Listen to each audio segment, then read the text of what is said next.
Hey there, it's David H. Lawrence, the 17th, and today I want to tell you something just happened to me. I just got back from an audition, and I was coming up from my car, and as I walked toward the elevator, I noticed that a lady that I'd seen around the building that I live in for a while now, with her two cute little puppies. They're not really puppies, they're older dogs, but I see them all the time. They're so sweet. Nice older lady. I would think she's a grandma. I don't know. But I wouldn't think that she was doing, this. She had the garbage can. She had her friend with her, and she had the garbage can that's right by the garage or right by the elevator disassembled. She had the big heavy metal top off of it, and she was diving through all the trash. And I was thinking, man, what, she's not, looking for cans for the deposits, is she, And it turns out what happened is she'd left her keys in her mailbox, and she thought, and when she came back, she had to go do something. She came back. I don't know why she did that, but they weren't there. And she thought maybe she had dropped them in the trash or whatever. I think that's what was going on.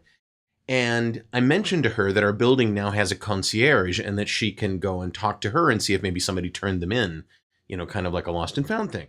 And she's like, oh, I didn't know that. So the elevator was right there. We were going up in the elevator, her and her friend, and we're going upstairs. And I hadn't noticed what she was carrying until we got into the elevator. And it was literally one floor.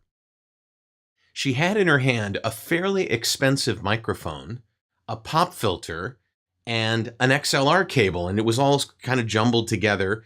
And I thought, I just mentioned casually, what are you interviewing somebody? Are you bringing equipment to your kids for them to do something? And she's like, and we were getting off the elevator as she said casually, no, we do a podcast. And I was like, wow, okay. She was on a mission to go find her keys. I didn't have the opportunity to ask her. I will in the future. But I was just like, sort of dumbstruck. I had this big grin on my face, like, oh, that's great. Because the microphone was not like an SM57, a $50 microphone that you'd use on stage and you could hammer nails into the floorboards on the stage with it. It was an Electro Voice, an EV, and it was, an RE20. It was pretty expensive. So, and I thought to myself, the only interaction that I've had with this woman in the time that I've known her in our building is, the dozen or 2 dozen or however many times I've seen her in the elevator with her dogs. And I've thought to myself, oh, what a sweet, sweet woman. And the dogs are really sweet. At no point. And she said, it's our podcast. So she and her friend do this podcast. So at some point when I see her in the elevator again, I'm going to ask her, what's your podcast about? I didn't say anything about the fact that I teach voiceover or that I have new podcasting classes that we just added to the VO to Go-Go curriculum this past fall. It wasn't my story at that point. She needed to get her keys, and I wanted to know more about what was going on, and I'll catch up with her. But what I thought as I walked to my condo was how odd it is sometimes, the impression that we have of people. I just thought she was a sweet lady, probably, did books for somebody or, was a customer service person or maybe retired. I didn't know. But the way she said it was the best part. She's like, oh, we do a podcast, really proud.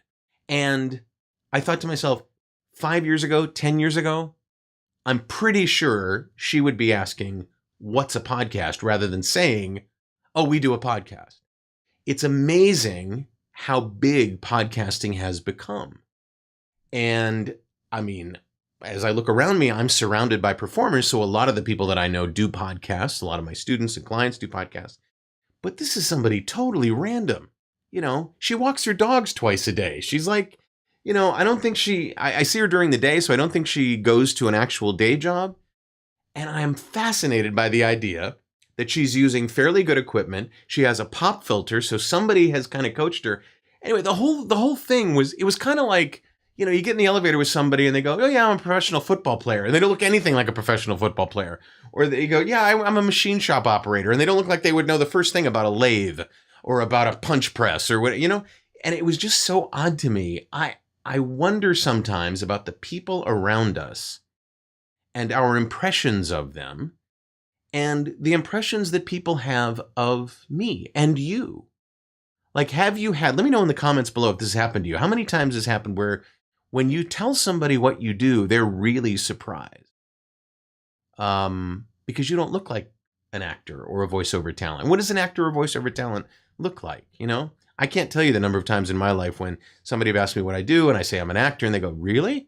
And I'm in Los Angeles. It's like every other person is an actor. So why would it be such a surprise? I think part of, it's this gorgeous face. It doesn't, I'm not a lead actor. I'm a character guy and I'm a creepy evil villain. But that book by its cover thing, judging a book by its cover, it just struck me again as something that we really need to watch and be careful of, right? So let me know what kind of experience you've had with that. And let me know if you want me to ask that lady what her podcast is about. Listen, I really appreciate you being a part of this. If you want to be notified when new videos like this come out, we're doing one a day for the next year. Go ahead and click on my face there, my head. And if you don't see my face or my head, well, there's a subscribe button somewhere on the page that you're watching this on. If you want to see the latest video, go ahead and click on that frame there and it'll play for you. I'm David H. Lawrence, the 17th. I so appreciate you watching these. You're really helping me out. I'll talk to you tomorrow.